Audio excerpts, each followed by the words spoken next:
कल एक तांत्रिक टाइप के व्यक्ति से मुलाकात हो गई। अब आप कहेंगे कि यह टाइप क्या होता है।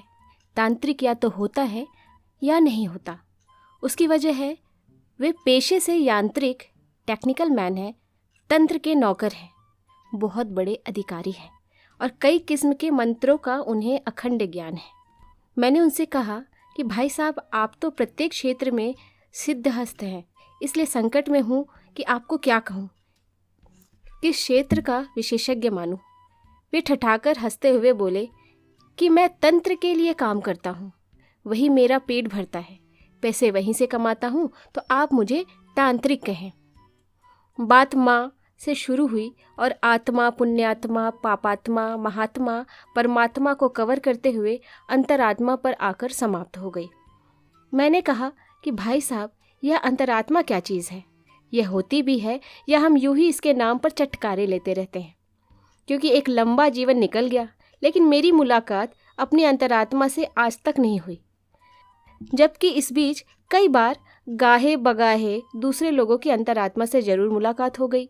कुछ मित्रों ने अपनी सोई हुई अंतरात्मा के दर्शन कराए तो कुछ की अंतरात्मा मुझे देखकर हड़बड़ाकर जाग गई और मेरा खाम का नुकसान करके चली गई।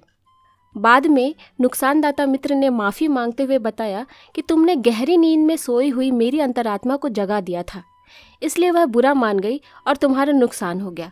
इसमें मेरी कोई गलती नहीं है, मैं तुम्हारा अभी भी सच्चा मित्र हूँ। मेरे साथ मेरे परम मित्र डीवी भी थे। माफ़ कीजिएगा, नाम का इनिशियल ही लिखूँगा क्योंकि वे एक बड़ी नामचीन कंपनी के बड़े अधिकारी हैं। डीवी भी बोले कि बंधु, सही कह रहे हो, मुझे भी आज तक मेरी अंतरात्मा के दर्शन नहीं हुए। अरे दर्शन तो छोड़िए, उसने कभी मुझसे बात करना भी उचित नहीं समझा। यह मसला है क्या? तांत्रिक बोले कि देखो भाई, अंतरात्मा सबकी होती है, लेकिन अंतरात्मा जब तक विपक्ष में होती है तब तक बहुत बोलती है। मैंने बीच में यूं ही पूछ लिया कि विपक्ष मतलब? तांत्रिक मुस्कुराते हुए बोले कि मतलब जब आप परेशानी में हो, अपने को सेट करने की जुगाड़ में हो और दूसरे पक्ष को अपसेट करने के लिए प्रयासरत हो, लेकिन जैसे ही अंतरात्मा सत्ता में आती है बिल्कुल चुप हो जाती है। और मान लीजिए कि सत्ता में रहते हुए कभी अगर अंतरात्मा बोले भी तो समझिए कि आप पक्ष में होते हुए भी विपक्ष टाइप का फील कर रहे हैं। तब वह बोलती नहीं है, सिर्फ भाषण देती है। वैसे आपको बताए दे रहे हैं, अंतरात्मा बोलती मोलती नहीं है। यह या तो सोती है या तो जागती है। बोलता तो आदमी है अंतरात्मा के बिहाफ पर। एक बात और समझ लीजिए, आपको कन्फ्यूज़न नहीं रहेगा। इसका सोने जागने का भी टाइम निश्चित है। अंतरात्मा जब तक आप विपक्ष में हैं तब तक जागती रहती है, लेकिन जैसे ही आप सत्ता में आए यह फटाक से सो जाती है। फिर आपके कान पर नगाड़े भी बज रहे हो, बड़े से बड़े धमाके भी क्यों न हो जाए, यह नहीं उठती, गहरी नींद में सोती रहती है। इतने में उनका इंटरकॉम बजा। उन्होंने हूँ हाँ कहा और फ़ोन रख दिया। वे बिजली की गति से उठकर खड़े हो गए और गर्मजोशी के साथ हाथ मिलाते हुए बोले कि अच्छा, हम लोग फिर मिलेंगे, अभी मुझे निकलना पड़ेगा।